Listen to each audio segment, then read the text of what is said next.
Aleluia. Amém, abençoados. Graça e paz. Graça e paz aos nossos irmãos aí no Facebook.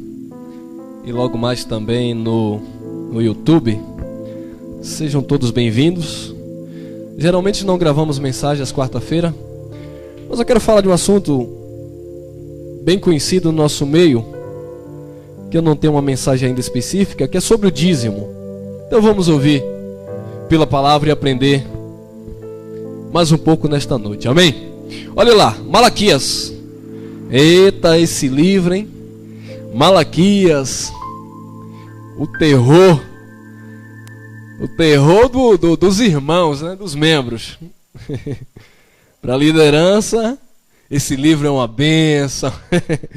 Malaquias, capítulo 1. Vamos ler o versículo 1. Diz assim: peso da palavra do Senhor contra Israel. Não é contra os gentios, não é contra a igreja de Jesus Cristo, é peso da palavra do Senhor contra Israel. A palavra do Senhor é um opositor, é um adversário a Israel, porque não se submetia à sua mensagem. Peso da palavra do Senhor contra Israel pelo ministério de Malaquias. Então nós entendemos, amado, que o livro de Malaquias, o profeta Malaquias, ele profetizou para ou contra Israel, aquilo que Deus mandou. Não tem nada a ver com a igreja que nasceu na cruz, que foi inaugurada pelo sangue de Jesus.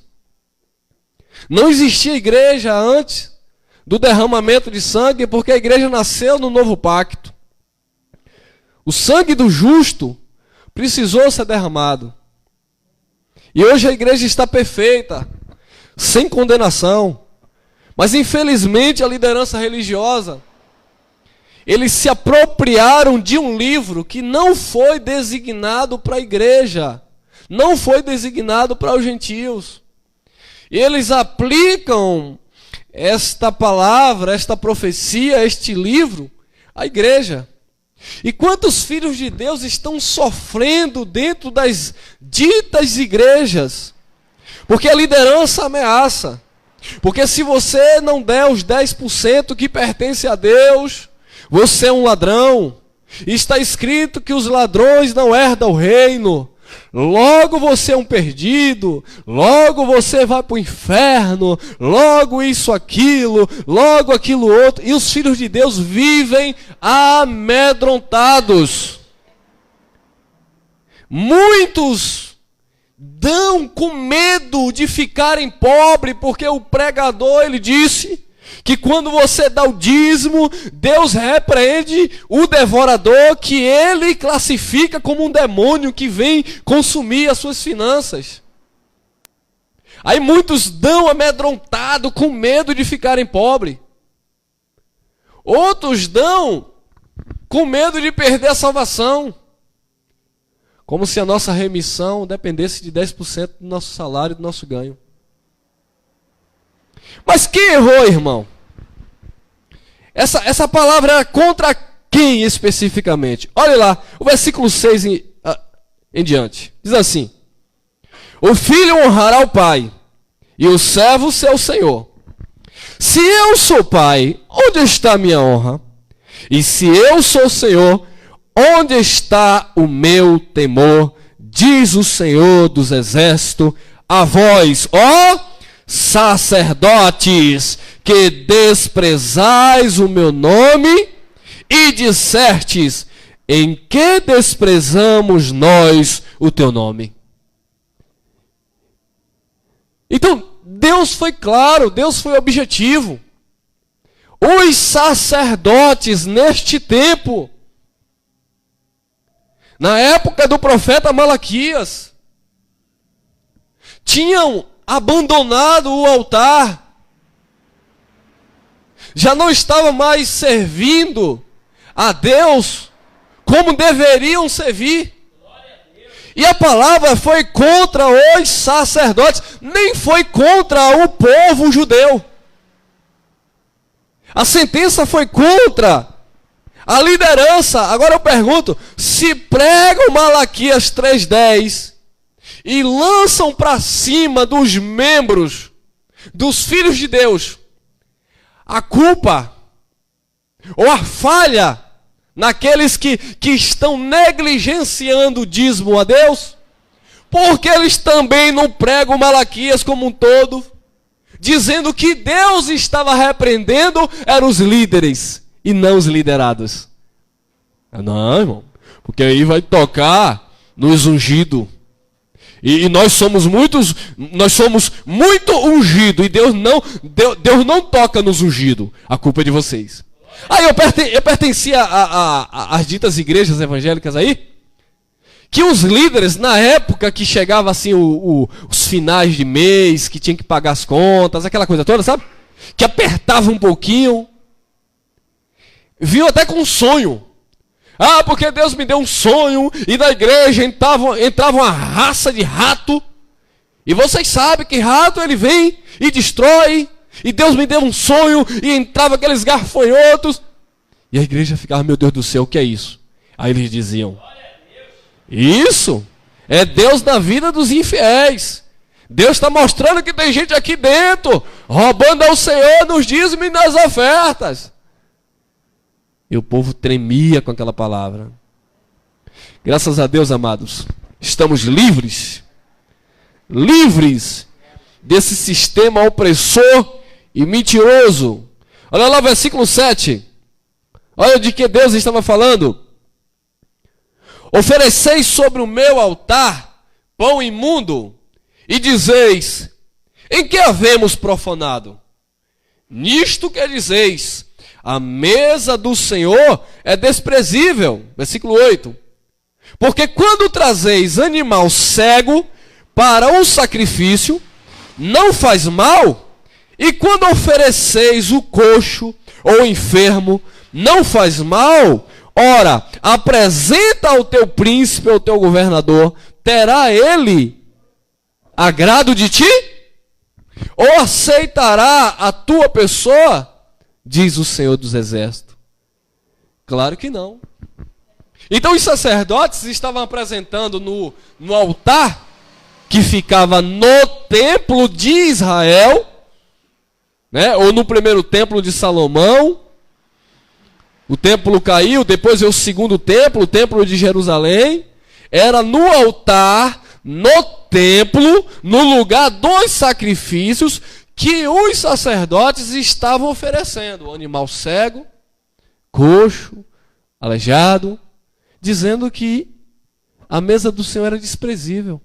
Não era mais interessante servir a Deus com tanto amor, com tanta dedicação, com tanto cuidado. Eles perderam o zelo.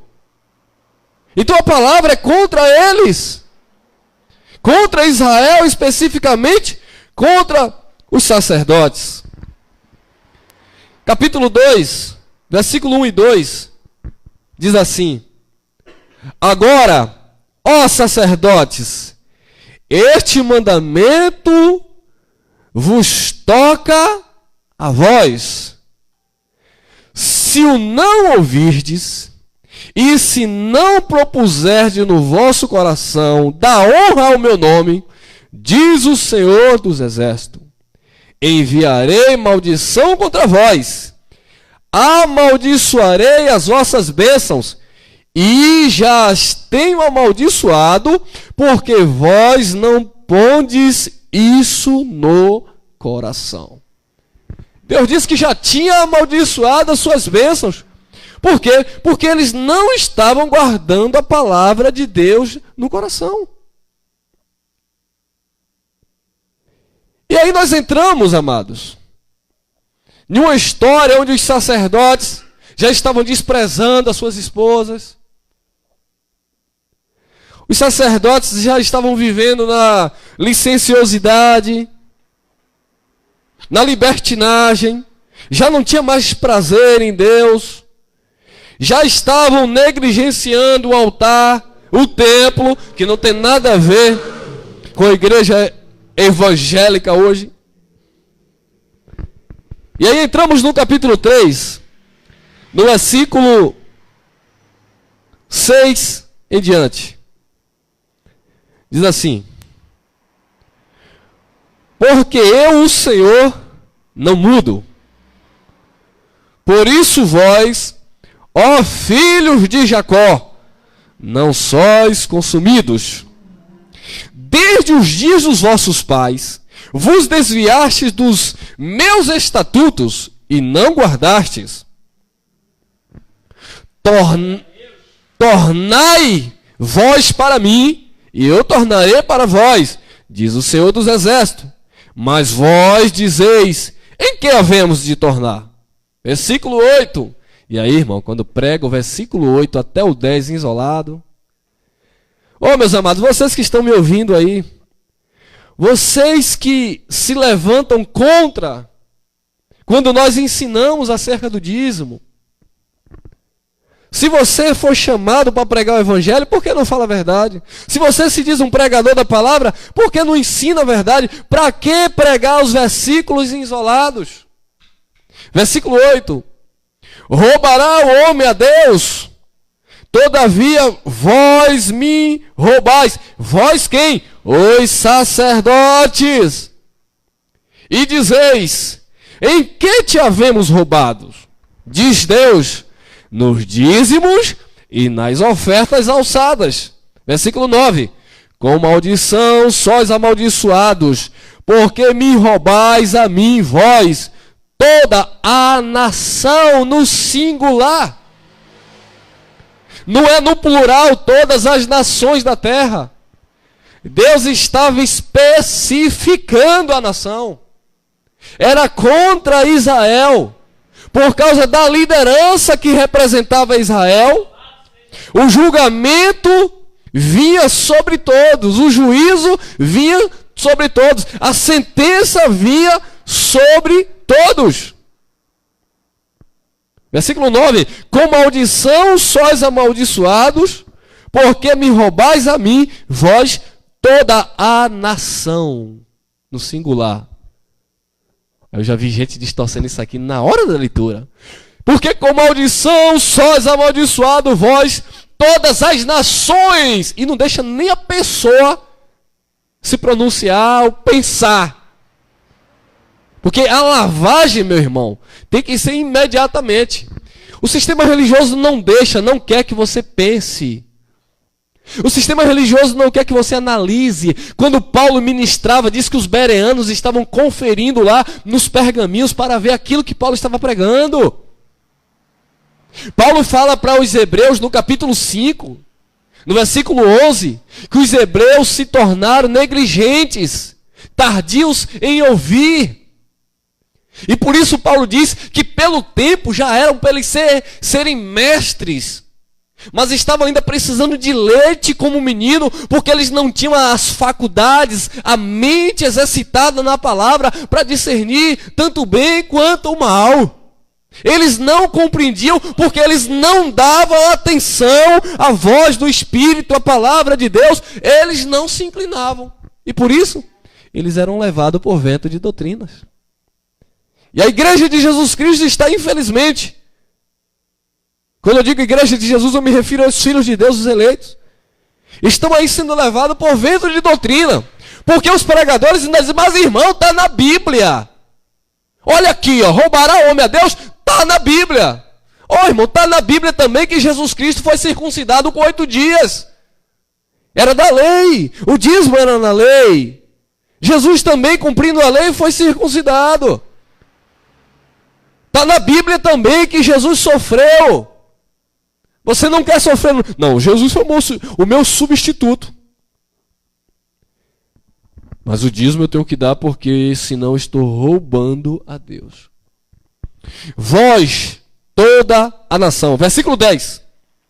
Trazei todos os dízimos a casa do tesouro, para que haja mantimento. Mantimento não é dinheiro. Trazei todos os dízimos à casa do tesouro, para que haja mantimento na minha casa. E depois Fazei prova de mim, diz o Senhor dos Exércitos, se eu não vos abrir janelas do céu e não derramar sobre vós uma bênção tal, que dela vos advenha maior abastança. E por causa de vós, repreenderei o devorador, para que não vos consuma o quê? O dinheiro da tua conta bancária. O fruto da terra e a vide do campo. E a vide do campo não vos será estéril, diz o Senhor dos Exércitos. Então, meus amados, o texto é claro, o contexto é simples. Trazei todos os dias para a casa do tesouro. O que era a casa do tesouro? Nós já temos estudado sobre isso. A casa do tesouro não é uma igreja evangélica. Não, irmão, está escrito que eu tenho que levar o dízimo à casa do tesouro. A pergunta é para vocês, que levam o suposto dízimo, a suposta casa de Deus, que tem que estar na casa do tesouro, esse dízimo. Pergunta o seu líder religioso: pastor, padre, seja lá quem for, me mostrei, por favor, a casa do tesouro. Porque aqui nós temos aqui um sanitário, temos um banheiro, temos aqui o espaço onde vocês se assentam, temos aqui o lugar onde fica o instrumento de som, temos aqui um local onde nós colocamos um púlpito, que não é altar, que o sistema chama de altar, tem nada a ver uma coisa com a outra. Então, nessa congregação, nesse espaço físico, não tem casa do tesouro. Então, como que você vai trazer todos os dízimos à casa do tesouro? Aqui não é casa do tesouro. Nunca foi, nunca será. Então pense nisso, vocês que estão me ouvindo, antes de me chamar de herege, antes de me chamar de partidário. Onde é a casa do tesouro? E Deus continua dizendo: para que haja mantimento na minha casa. Qual era o conceito de casa de Deus para os judeus? Na antiga aliança, era o templo. E era lá no templo que ficava a casa do tesouro. Era a despensa, onde os levitas, os sacerdotes, recolhiam os dízimos, que não era dinheiro, era mantimento. Era mantimento, não era dinheiro. Ah, mas irmão, é porque naquele tempo não tinha dinheiro. Já tinha dinheiro, sim. Lembramos muito bem que José lá no Egito foi vendido por dinheiro, por moedas. Já existia dinheiro, sim. A questão é que o dízimo não era dinheiro, era mantimento. E detalhe, tinha endereço fixo, mas os sacerdotes estavam roubando a Deus nos dízimos e nas ofertas. Irmão, como é que os sacerdotes estavam roubando a Deus nos dízimos e nas ofertas? Nós vamos entender agora. Livro de Deuteronômio, olha lá, Deuteronômio, capítulo 14, versículo 22. Vou ser breve na leitura. Deuteronômio, capítulo 14, versículo 22. Certamente darás o dízimo de toda a novidade da tua semente. Olha, certamente darás os dízimos de toda a novidade da tua semente, que cada ano se recolhe do campo. Então, era anualmente. Eles plantavam, eles colhiam, e durante um ano inteiro, eles ficavam guardando a 10ª parte do mantimento. Certamente darás os dízimos de toda a novidade da tua semente, de cada ano se recolher do campo. Versículo 23.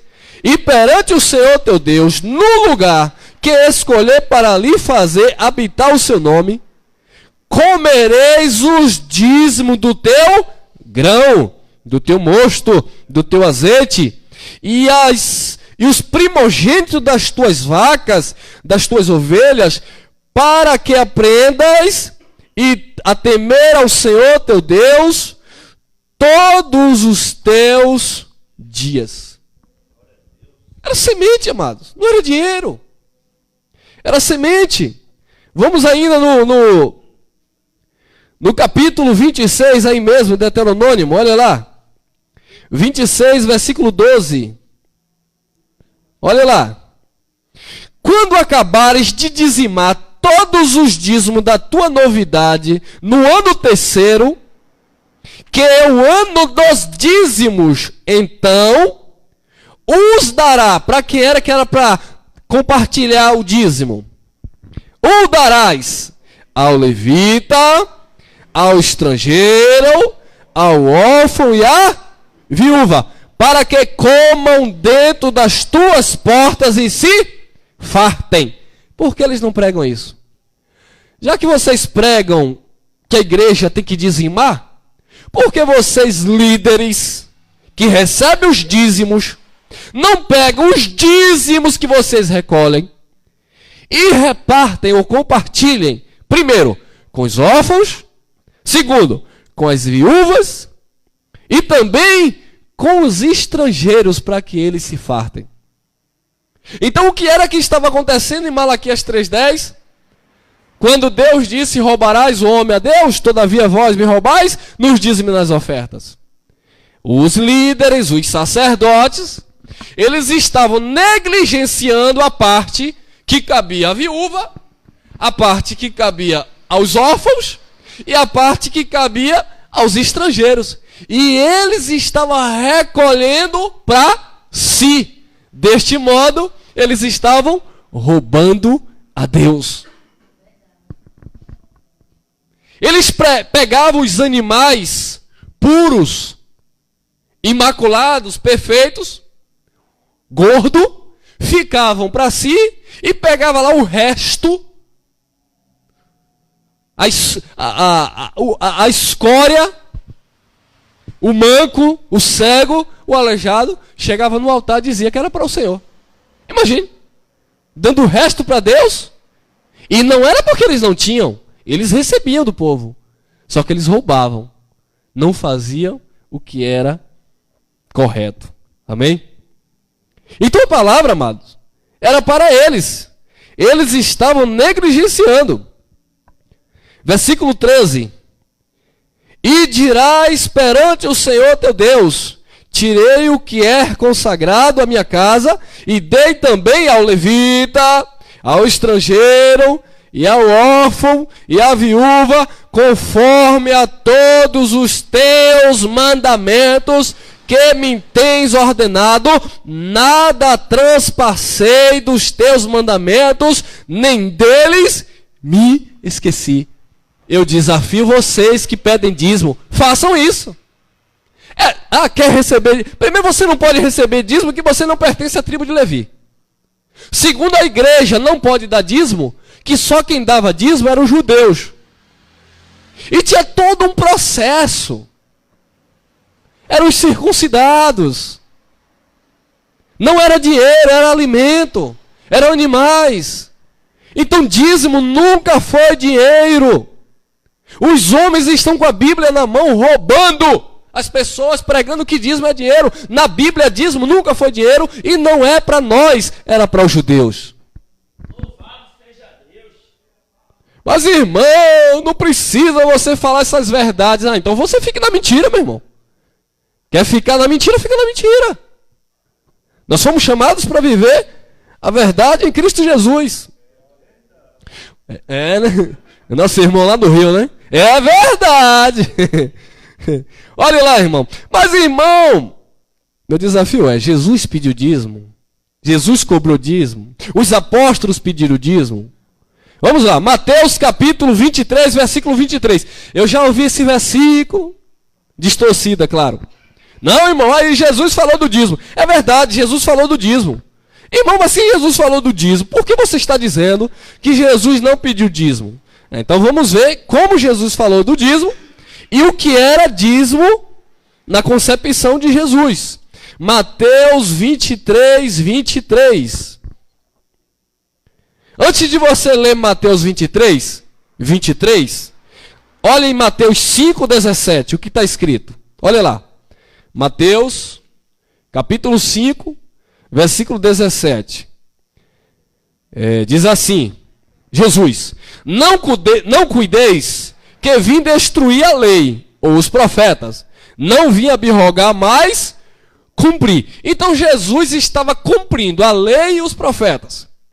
Então alguém que usa essa passagem de Mateus 23, dizendo que na graça Jesus já pediu dízimo, dizendo que no Novo Testamento Jesus pediu dízimo, ou essa pessoa não tem conhecimento do Evangelho, ou essa pessoa está agindo de má fé. E eu desconfio que estão agindo de má fé. Porque Jesus estava cumprindo a lei. Gálatas capítulo 4, versículo 3, diz que Jesus, nascido de mulher, nasceu no tempo apropriado de Deus, na plenitude dos tempos, para resgatar os que estavam debaixo da lei. Então Jesus estava cumprindo a lei. E no cumprimento da lei, Jesus falou acerca do dízimo. Mateus 23, que diz assim: ai de vós, escribas e fariseus hipócritas.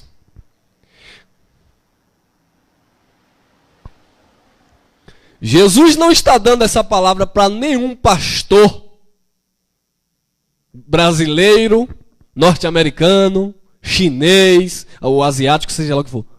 Jesus está dando essa palavra para os escribas e fariseus hipócritas, que viviam de máscara, viviam de fachada.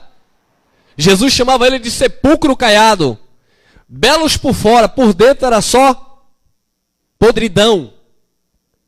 Então Jesus diz assim: ai de vós, escribas e fariseus hipócritas. Não, irmão, aí Jesus vai falar do dízimo. Quer ver? Então eu te pergunto, tu és fariseu? Tu és escriba? Tu és hipócrita? Então distorça. Se você é isso, então continua distorcendo o texto, que nós não somos, amém? Ai de vós, escribas e fariseus hipócritas, pois que dizimais ao quê? A hortelã, o endro e o cominho. O dízimo não era dinheiro, era semente da terra, era colheita. Jesus que está falando aqui, não sou eu. Escribas e fariseus hipócritas, ai de vós, que dizimais, porque eles se vangloriavam. Não, nós dizimamos. Fariseu é assim, né, irmão? Nós dizimamos, nós jejuamos, nós oramos às madrugadas, nós estamos sempre no templo. Aleluia, é? Fariseus, hipócrita. Ai de vós, escribas e fariseus hipócritas, que dizimais a hortelã, o endro e o cominho, e desprezais o mais importante da graça, da lei. Eles dizimavam, sim, porque o dízimo era da lei. Mas eles dizimavam e desprezavam o mais importante da lei. Então o mais importante da lei não era o dízimo, da lei. Não é da graça, não é da nova aliança, não é do novo pacto. Mesmo na lei, os fariseus, escribas, hipócritas, eles dizimavam hortelã, o endro e o cominho, mas eles desprezavam o mais importante, disse Jesus, da lei. E o que era mais importante da lei no conceito de Jesus, lá no cumprimento do antigo pacto? O juízo, a misericórdia e a fé. Ou seja, justiça, misericórdia e fé. O reino de Deus.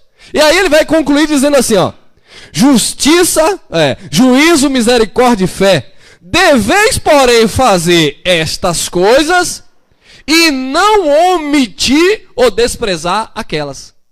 Então o que é que Jesus disse aqui? Vocês devem continuar dando dízimo na lei. Lembrando que aqui o templo estava de pé. O templo de Jerusalém estava de pé. Então havia lá ainda um lugar para receber os dízimos, ou seja, a casa do tesouro que ficava no templo. Então Jesus disse, da lei, então vocês devem continuar fazendo isso, não desprezando ou omitindo aquelas. Ou seja, o que era que eles estavam desprezando? Justiça, misericórdia, fé. Eles estavam desprezando. Eles não viviam, que eles eram hipócrita. Hipócrita não vive fé. Finge que vive, é uma fé fingida. Hipocrisia. Diz que é, mas não é. Parece que é, mas não é.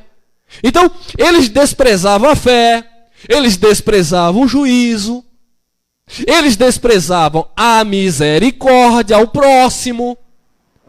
Imagine que eles iam lá o necessitado e Jesus dá um banho quando ele fala acerca do bom samaritano, que o levita passou, mas estava muito ocupado para a hora da reunião no templo, ele deixou lá o coitado sofrendo.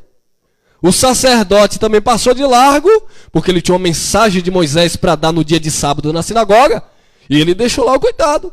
E veio o bom samaritano e teve o que eles não tiveram: compaixão e misericórdia. Então Jesus disse: vocês dizimam, mas vocês não vivem a fé, vocês não praticam juízo, vocês não vivem e não têm misericórdia. Vocês são hipócritas. Jesus não está pedindo dízimo. Jesus estava falando como eles procediam. Amém? Então agora, irmão, o que fazer então? Então, fechou. Não tem dízimo na nova aliança. Não tem. Mas, irmão, e Hebreus? Então vamos lá. E nós encerramos em Hebreus capítulo 7.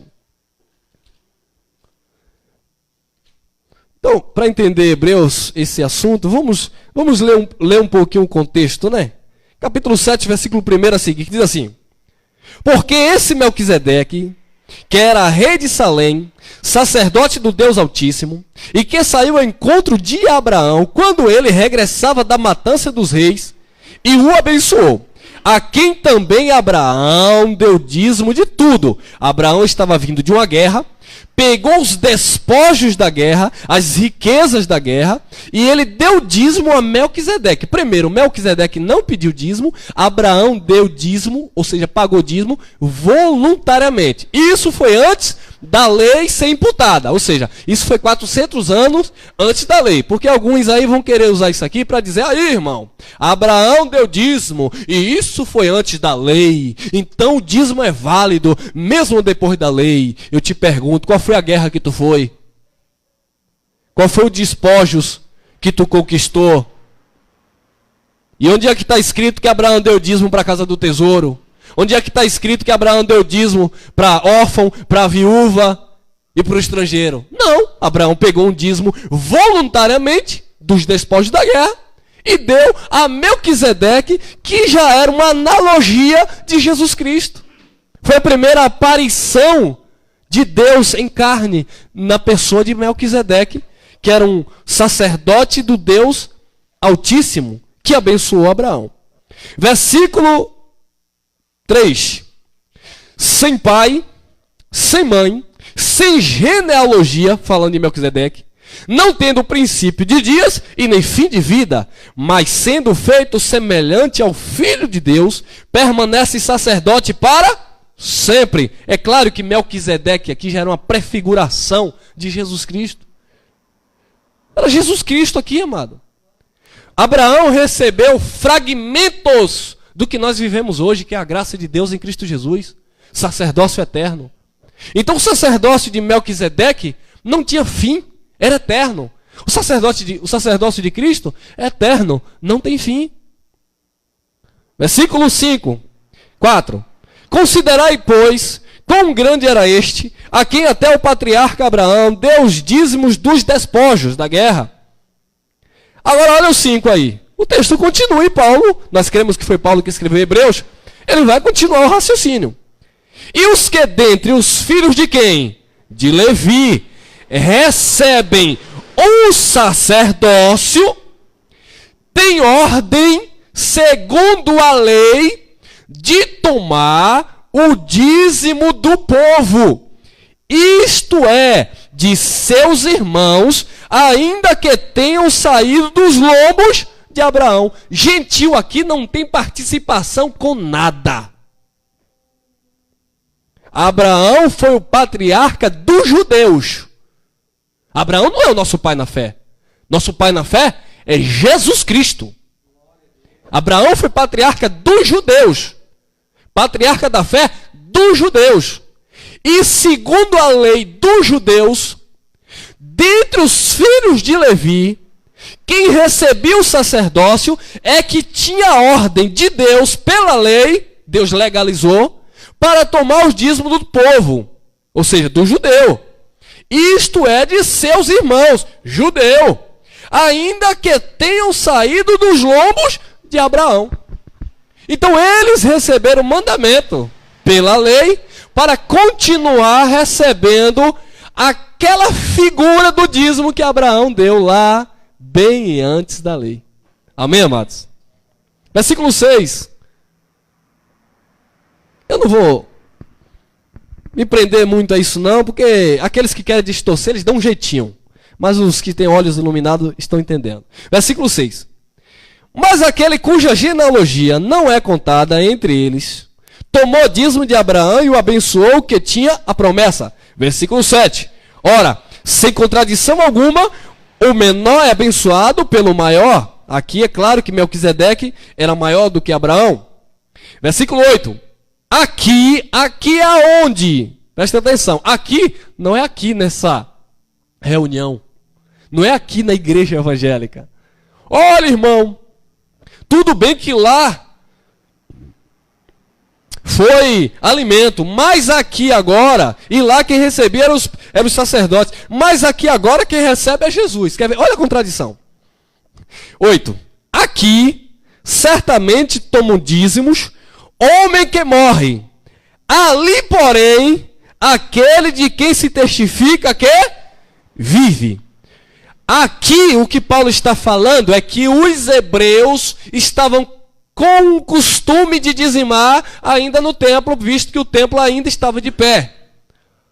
Para aqueles que vão ouvir a primeira vez essa mensagem acerca disto, o templo não existe mais, só existe o muro das lamentações. Quando Paulo, nós cremos que foi Paulo que escreveu os Hebreus, quando o apóstolo diz, aqui recebem dízimo aqueles que morrem, e ali recebeu aquele que testifica que vive eternamente, Paulo está dizendo que no templo ainda estava recebendo dízimo os sacerdotes que morriam. Mas lá, nem Abraão, no tempo de Abraão, aquele que recebeu o dízimo de Abraão, testifica as escrituras que ele vive. Amém? Versículo 9. E para assim dizer, por meio de Abraão, até quem? Até Levi, que recebe dízimos, pagou dízimo. É de Abraão até Levi. Bom, se é de Abraão até Levi, e o nosso sacerdote agora não é da tribo de Levi, nós nunca pertencemos à tribo sacerdotal, nós não somos judeus. Se o dízimo for de Abraão até Levi, que pagou-se dízimo, por que a igreja tem que continuar pagando um dízimo em dinheiro, totalmente antibíblico, para uma pessoa que não é sacerdote da tribo de Levi? Olha o que diz o versículo 12. Diz assim, versículo 12. Porque mudando-se o sacerdócio, necessariamente se faz também mudança da... Mudou o sacerdócio e mudou a lei. Amém? Nós estamos em que lei agora, irmão? A lei do Espírito, não é a lei de Moisés. Nós estamos na lei de Romanos 8:2, porque a lei do Espírito de vida em Cristo Jesus nos livrou, me livrou da lei do pecado e da morte. Amém? Jesus Cristo, ele é o intermediador entre Deus e os homens. Então Jesus Cristo é o nosso sumo sacerdote. Nosso sacerdote não é da tribo de Levi. Mudou-se o sacerdócio mudou também a lei. Nós estamos agora na graça, na nova aliança. Jesus não recebeu dízimo, porque Jesus procede da tribo de Judá. E da tribo de Judá ninguém serviu no altar. E por que as pessoas são enganadas? Ah, irmão, mas se eu não fizer assim, se eu não distorcer o texto, aí a igreja vai falir, porque como é que eu vou manter a obra de Jesus? Jesus disse no tempo de sua carne, a obra de Deus é essa, que creais naquele por quem por Deus foi enviado. Então o que é a obra de Deus? É crer em Jesus Cristo. Então, mas meus irmãos, se vocês que vão me ouvir aí, que vocês que lideram, vocês que têm ministério, confia no Senhor Jesus Cristo, porque nós fomos chamados para viver por fé. Nós estamos aqui vivendo por fé. Onde os filhos de Deus são tocados, são, digamos assim, direcionados pelo Espírito a contribuir voluntariamente com o que pode, para que nós possamos manter uma estrutura, para que possamos nos reunir como igreja. Mas não é o dízimo que define a igreja, porque dízimo não é para a igreja, Jesus não cobrou, e nenhum dos apóstolos cobraram dízimo. E não adianta vir para cá com anel de teologia, eu sou bacharel em teologia, PhD em teologia, doutor em divindade. Não adianta, irmão. Porque se não vier com a verdade da Bíblia, se pregar um outro evangelho, Paulo disse é o quê? Anátema, maldito, e nós não recebemos. Amém, meus queridos? Então fica aí essa reflexão, que a graça e a paz do Senhor Jesus Cristo esteja no teu coração e que você esteja crescendo a cada dia no amor do Pai.